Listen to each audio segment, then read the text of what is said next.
Hi friends, welcome back. Today we're talking about finding the range of a function. Now, in a previous video, I mentioned that a domain is X and range is Y. So this is going to be talking about the Y, the output of our functions. I also mentioned in a previous video, this was really confusing to me when I was in Algebra 2. So hopefully this will clear up some misconceptions you might have about range. All right, so let's jump in here. Remember, domain is the same as input, which is the same as X. Range is the same as output, which is the same as Y. So we have these ordered pairs, and remember, every ordered pair is an X and a Y. So for us to list our range, we would say, okay, so our range is going to be all of our Y's here in order. I don't know that it has to be in order, but I think it's a good idea. And as a set, that would look like this: -5, -3, 0, 7, and 8. All right, so that's just how you list it as a set of numbers. For a table, it's the same idea. So for a table, all you do is you list out your Y's. So you'd say that the range is, and again, we're going to do it in order. If it repeats, remember, you only list it one time. So 0, 1, and 4 would be the set of numbers that comes within our range. Okay, now for a graph, when we learn domain, remember domain is X, which goes this way, range is Y. So we come up from -infinity, and the first place we encounter this graph is right here. And then there's something for everything all the way up until we get up to here. So this here is -4, and this is +4. So our range for this guy would be between -4 and 5. So you would say that as -4 and +4. I'm sorry, I think I said 5. So -4, and then we've got +4 there with a little put a Y because we're talking about range, and then you go like this and you say less than equal to, less than equal to. And so this just says, hey, it comes between -4 and 4, and it can equal either -4 or 4 because these are closed circles. If we wanted to list that as interval notation, you would say, okay, it includes -4 and it includes +4. So we go from -4 all the way to +4. Okay, let's talk about the range of this guy. So we come in from -infinity, and the first time we encounter this graph is right here. And then there's something for everything all the way up till +infinity. So this right here is -3. So our range would be Y such that Y is greater than or equal to -3. And as interval notation, you would say, okay, it includes -3 and it goes all the way up to +infinity. So it looks like that. So here's some notes here. Remember, range equals input, which equals Y's. Now, just like on the domain, you want to ask yourself if there are any restrictions on your output. Can you get out decimals? Can you get out fractions? What about zeros, negative numbers, things like that? And that can be a little trickier than domain. Sometimes it's the easiest way is just to graph it and see what your domain is. But let's talk about those example of restrictions on your output. So the first one that we have here is this. This is an absolute value. Now, absolute value means that it's always going to be positive. The absolute value, if you just if you're not familiar, if you don't remember, the absolute value of 3 is +3. It's how many steps away from 0 that number is. So the absolute value of 3 would be 3. The absolute value of -3 would also be 3 because it's 3 spots away from 0. So that means no matter what I put in here for X, I can put anything, all real numbers. I can put fractions, decimals, doesn't matter. I can put negative numbers, anything, but it is impossible for me to get out a negative number over here. I'm only ever going to have positive numbers. The smallest number I can get here is 0 by putting in a 4. So that means that my range is going to be 4. It has to be greater than 0 because everything that I'm going to be getting out is greater than 0. There's no negatives. So you could say that as Y such that Y is greater than or equal to 0. As set builder notation, it would include, or I'm sorry, as interval notation, it would include 0, and it would go all the way to +infinity. Okay, so we'll be talking about some more of these absolute values. So this guy right here, same idea, but this one's a little trickier. Remember, the smallest number I can get out of here is a 0 by putting in a 4. So if I get a 0 out of here, that's the smallest number. I have to add 3 to it.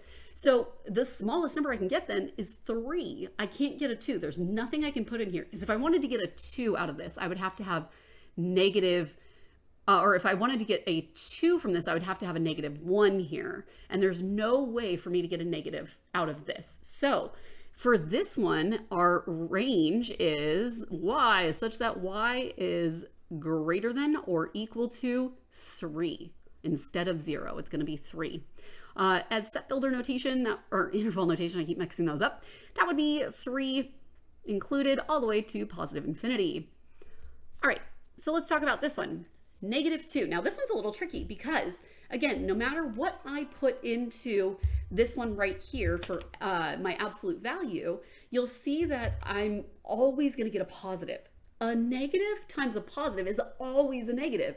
So there is nothing that I can put in for x that will give me out a positive number. I'm no matter what I put into here, I'm getting a negative. So in that case, y such that y is less than or equal to, and the smallest number we can get there is 0. Because if I put in a 0 here, if I put in like a -2, right, that's smaller than 0, but the absolute value of -2 is +2 times -2 would give us -4. So the absolute smallest one that we got there, or the absolute, not smallest, the largest number that we can get is 0. So everything has to be less than 0. Nothing, like with my 2 example, right, I got a -4, and that, so the highest I'm going to get is a 0. Again, once you learn to graph these, it's a lot easier because you can look at the graph and figure that part out. As interval notation, I'll get that right by the 10th problem. That would look like this. It includes 0, and it goes to negative infinity. I almost messed up there. It goes to negative infinity. Okay, same idea with this one. It's the exact same thing as this. So remember, this, I've already figured out my range for this thing. It's this right here, right? Everything has to be less than or equal to 0. However, +3, just like here, is going to add 3 to it. So we're going to say y such that y is less than or equal to 3. That's our range there. And for interval notation, that would be 3, negative infinity. Excellent. Okay, so what about these guys? As you start to learn your parent functions, these absolute values are v's. This is a parabola. Now, what you need to think about this, though, is now when you're thinking about things that you're getting out, right? Can you get out a fraction? Can you get out a decimal? Yeah, that's fine. Can you get out usually you want to think about negative and positive numbers. Can I get out a negative number here? Now, looking at this, nope, you sure cannot, because if I had, for example, a negative, let's say I put a 0 in for x, I would get -4, and it would look like this. It would be -4 squared. Well, -4 squared is -4 times -4, which is +16. So there's nothing you can put in for x that will give you a positive number, or a negative number, I mean. It's always going to be positive. So that means y such that y is greater than or equal to 0. All right, and as interval notation, 0 is included, and then it goes up to positive infinity. Okay, so same idea with this. If you're seeing this pattern that I've got going on here, we've already figured out the domain of this, which is that it has to be positive. It has to be greater than 0. So, but the smallest thing that I can get out of here is 0, right? I can't get -1, but I can get 0. If I get a 0 here, I add 3 to it, I get +3. So the smallest number in this one that you can get is that 3. So we say, okay, again, same idea, y such that y is greater than or equal to 3. And then as interval notation, we would say 3, positive infinity. I need to go back and fix these. I just realized I made a mistake on this. I'm so sorry. These ones, negative infinity comes first. On interval notation, it should look like this. Negative infinity, 0, because we start at negative infinity and go up to 0. And same with this one. I don't know what I was thinking. I was really excited about teaching you guys domain and range. Sorry about that. So that is how you write that in interval notation. Okay, so let's look at these last ones here. We have y equals -2 x squared. So this is going to be the same idea as this thing here. There's nothing you can put in for x that would give you a negative number here. This cannot be negative. There's just no way to do it. You put in a -2, you would get +4, right? So this is always going to be positive. A positive times a negative is a negative. So our output here is always going to be negative. So we would say y such that y is less than or equal to 0. And I will do my interval notation correctly this time. We say negative infinity all the way up to 0, and it includes 0. Okay, same idea here. If you're catching on to this pattern, we've already figured out this always is going to be negative, but then we're adding 3 to it. So again, y such that y is less than or equal to positive 3, and we would say negative infinity to positive 3, and then put brackets around that guy. Okay, so these are all types of parent graphs that you'll be figuring out, and you'll learn how to transform these when you're graphing them, all that sort of thing. I think algebra should be called functions because that's all you're learning about, these functions and how they work. So here's another parent function, x to the third. So this is your cubic function, not cube root, mixing those up, cube function here. And for your cube function, we're allowed to put anything in. Let's talk about what we can get out. In this case, can you get out a negative number? Absolutely, yes, you can. Let's say you put in negative 2. Well, that would be negative 2 to the third power, which is negative 2 times negative 2 times negative 2, which is negative 2 times negative 2 is positive 4 times negative 2 is negative 8. So we absolutely can get a negative number here. If I put in positive 2, I would get positive 8. So I can get both positive and negative numbers here. Our range is all real numbers, and that little r is short for all real numbers. The way you would write that in interval notation is negative infinity to positive infinity. Okay, so let's talk about some of these other ones with some restrictions on these guys. Okay, so same idea for this one. Let's talk about this. So what are my restrictions on my outputs? Well, let's talk positive and negative numbers. I can put positive numbers in here and I'll get positive numbers out. If I put in 16 for x, I would get out 4. If I put in 0, I would get out 0. So we can go all the way down to 0.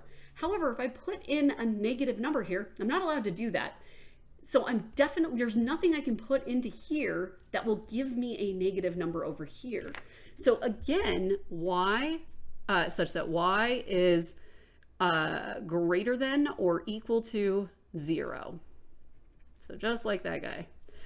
So it's greater than or equal to 0. You can write that down as 0 is included all the way to positive infinity.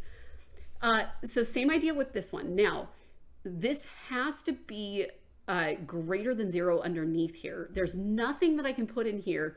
So we have restrictions on what we can put in. We can't put in anything less than 3 because we would get a negative here. But we're not talking about input restrictions right now. We're talking about output.